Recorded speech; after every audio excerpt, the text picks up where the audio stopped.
당신의 뇌가 사랑을 의심할 때 완벽주의, 이타주의, 비관주의, 사랑을 시들게 하는 잘못된 사고방식과 위기에 대처하는 방법. 다니엘라 베르나르트 지음, 추미란 옮김, 불광 출판사 출판. 페이지 53. 허리 통증, 수면 장애 등 육체적 징후. 너 때문에 못 살겠어. 독설 가득한 말이지만 안타깝게도 맞는 말인 경우가 생각보다 많습니다. 집안이 평화롭지 못할 때 정신적 부담도 커집니다. 선사시대라고 하면 아주 먼 옛날 이야기 같지만 위험에 처하고 불안해지면 인간의 몸은 여전히 그 옛날 그대로 반응합니다. 다시 말해 싸우거나 도망치거나 죽은 척합니다. 빨리 반응해야 하므로 아드레날린이 대거 분출됩니다. 줄행랑 치려면 여분의 에너지를 빠르게 소진할 수밖에 없습니다.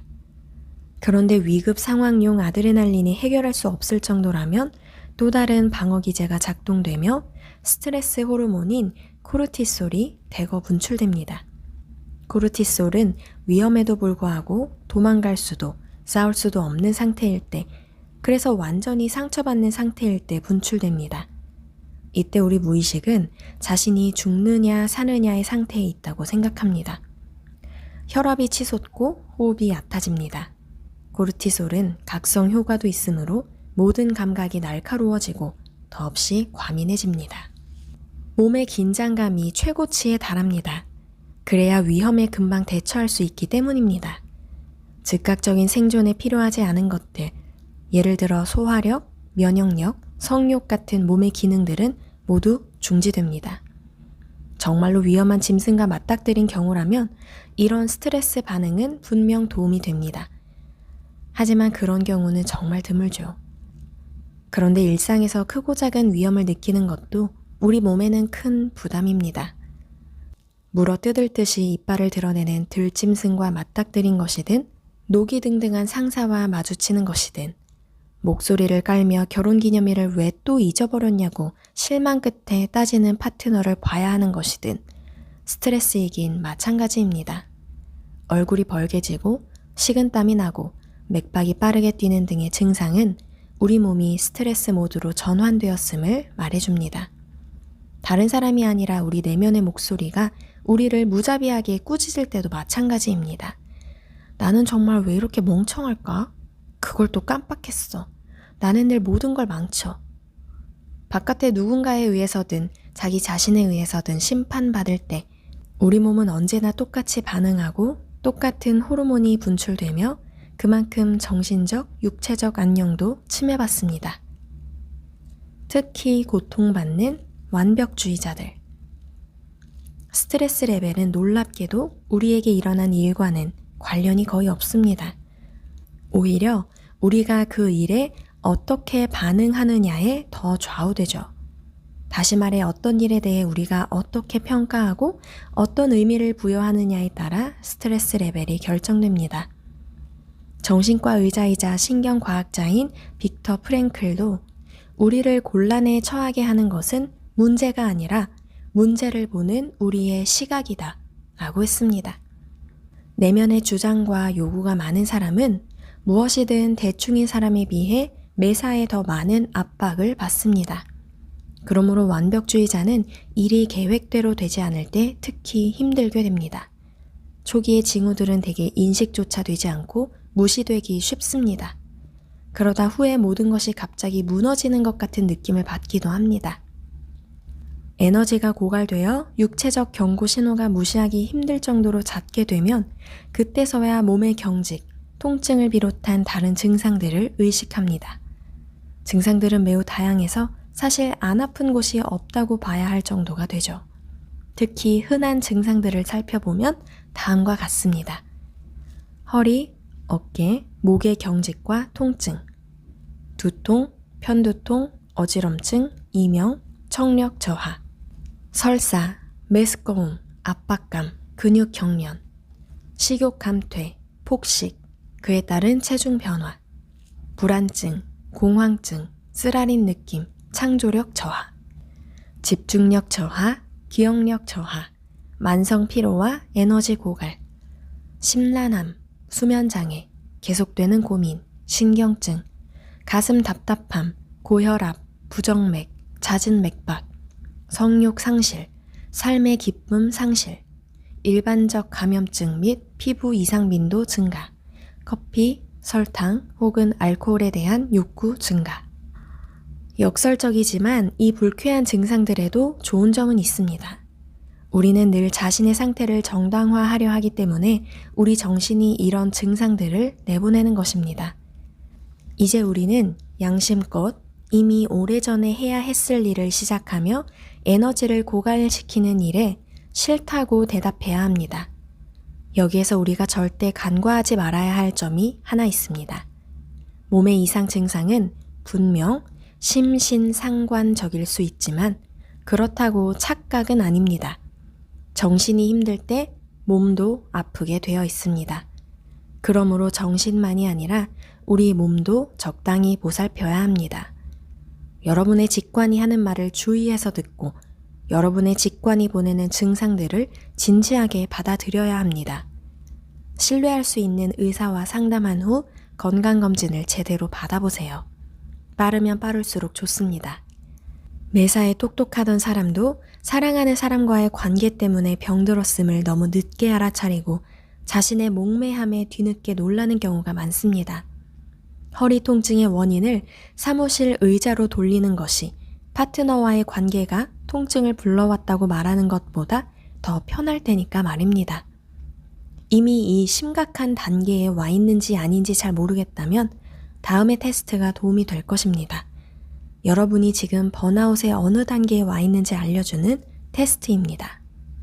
직업적 번아웃이든 관계 번아웃이든 번아웃 후보자들은 대개 그 징후들을 놀라울 정도로 오래 알아차리지 못합니다. 다양한 육체적 증상들로 몇 달 동안 괴로워합니다. 늘 무언가 고민하고 화를 잘 내며 공격적이게 되기도 하고 낙담한 상태에 빠지기도 합니다. 종종 술에 빠져 살기도 하면서 말입니다. 수면의 질이 떨어짐은 물론입니다. 의사들은 대부분 특별한 병을 찾아내지 못하므로 일찍 잠자리에 들거나 운동을 하라는 조언을 해줍니다. 또 좋은 의도에서 항우울제를 처방하는 달갑지 않은 도움을 주기도 합니다. 안타깝게도 약은 문제를 해결하기는커녕 종종 문제를 덧붙입니다. 정신의학 계통의 약들은 대부분 낮 동안 피로감을 더하고 정신을 흐리게 해 명확한 생각과 좋은 결정에 방해가 됩니다. 게다가 시간이 지나면 약에 의존하게 되는데 안타깝게도 이러한 점을 미리 알려주지도 않습니다. 여자들만의 파티에 여러분을 초대하거나 같이 사우나에 가자고 하는 절친이 사실 더 큰 치유 효과를 가져옵니다. 그 친구야말로 사실 오래전부터 이미 여러분의 문제에 대해 알고 있었을 가능성이 큽니다.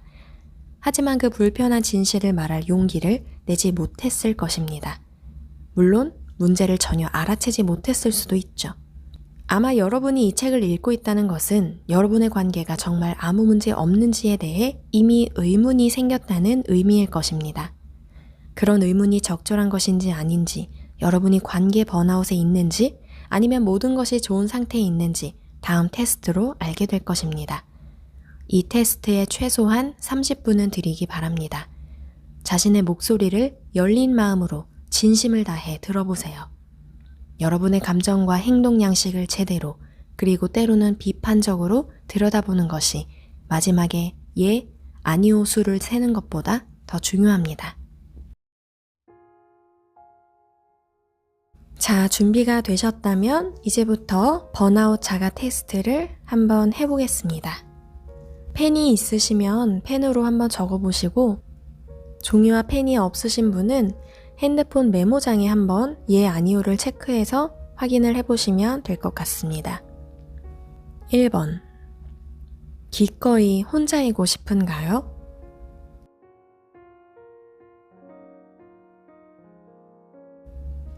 2번. 감정 기복이 심해서 힘든가요?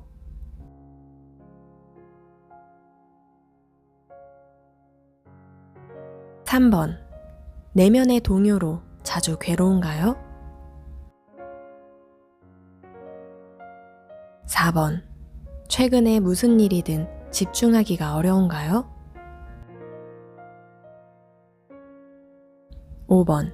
자기 신뢰감이 떨어져 힘든가요? 6번. 특히 파트너와의 관계에 대해 자주 골몰하나요? 7번. 파트너와의 데이트를 이제 더 이상 고대하지 않나요?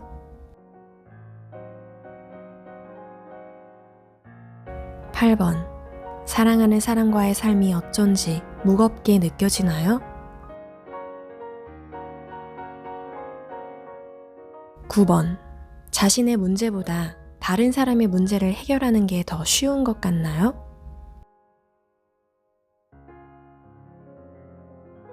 10번.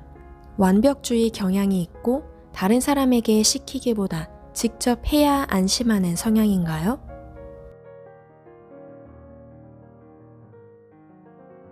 11번. 파트너가 옆에 있을 때 좀처럼 긴장을 풀기 어려운가요? 12번. 퇴근하고 나면 자주 피곤함을 느끼나요? 13번. 로봇처럼 움직이고 있다는 생각이 자주 드나요? 14번. 내면이 공허하고 아무 의욕도 없나요? 15번. 어떤 감정을 느껴야 할지 모를 때가 가끔 있나요?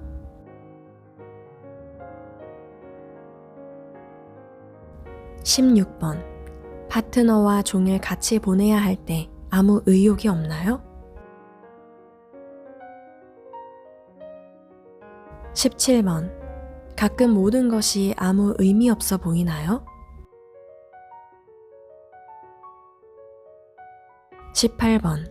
육체적으로 지칠 때가 많나요? 19번. 자신이 변했고 그래서 알아보기조차 힘든 것 같다고 느낄 때가 있나요?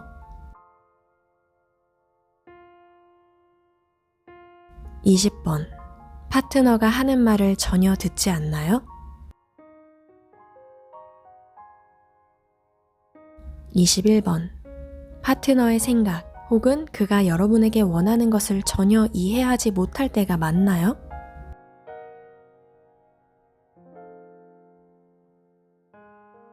22번. 파트너와의 관계를 생각할 때 모든 것이 너무 힘들다는 생각이 드나요?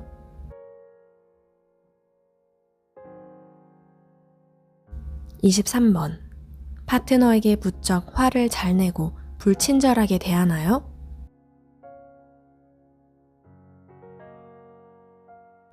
24번. 파트너가 여러분을 부당하게 대하는 것 같나요?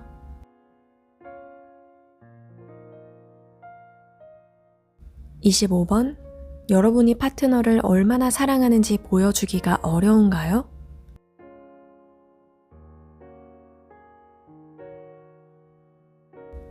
26번. 너무 지쳐서 성행위를 할 수 없는 때가 많나요?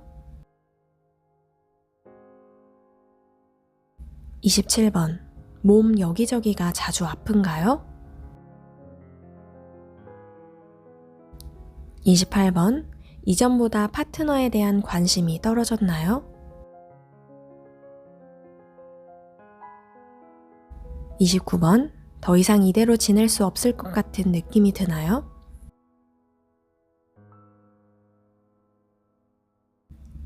30번. 자주 우울한가요?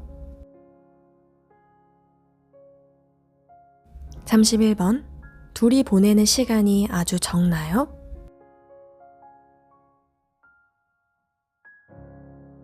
32번. 파트너에게서 자꾸 멀어지는 것 같나요?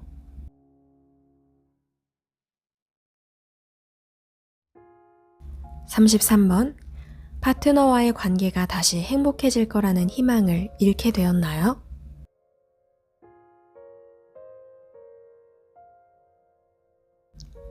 34번. 좀처럼 잘 자지 못하고 너무 적게잖아요? 35번. 파트너와의 섹스라면 기꺼이 사양할 건가요?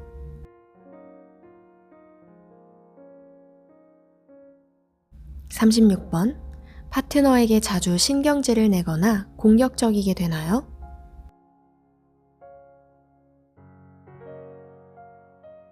37번.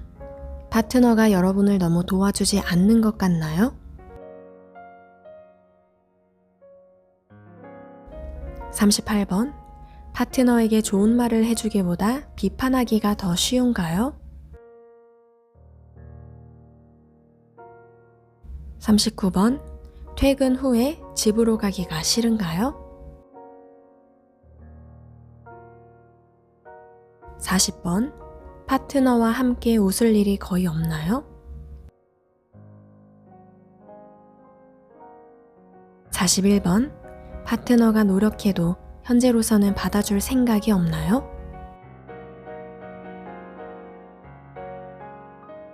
42번. 어쩐지 꼼짝없이 갇힌 느낌이고 그래서 모든 것에 힘이 드나요?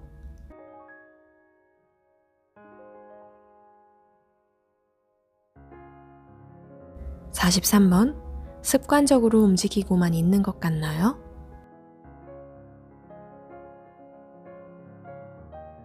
44번. 떠나버릴 수만 있다면 좋겠다고 생각하나요?